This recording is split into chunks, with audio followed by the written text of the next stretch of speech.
The second printing process that we talked about in Chapter 1 is relief printing. So relief printing, we are printing from a raised surface. So our image area of our image carrier, which is our printing plate, will be raised. So the two examples of that are flexography and letterpress. I had mentioned before that letterpress is more of a old-fashioned printing process, so we don't have that in our shop, but we do have flexography. So this is a flexographic printing plate, which they're normally made out of either rubber or a light-sensitive plastic called photopolymer. So that's what we use in here. And I'm going to kind of let you see that this image, if you're looking right here, the image is raised up. So let me see here, Patrick from SpongeBob. You can see that the image area is raised up. Okay, find another spot here.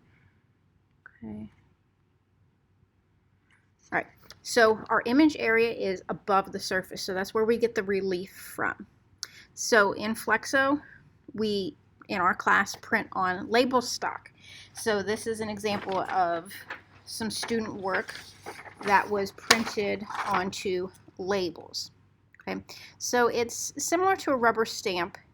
The ink that we'll use for this process is very liquidy, very viscous, very runny, and I have some right here. Okay, so this is a very runny ink. When we print with offset lithography, our ink is very thick. So with this process, we are using a thin ink and we're using a raised image area. So this printing plate would be wrapped around a print cylinder, okay? So it gets wrapped around and then put into the press. So we have 3 stations on this press. You can see the towers here, 1, 2, 3.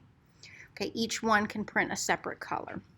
So we can print up to 3 colors on this press.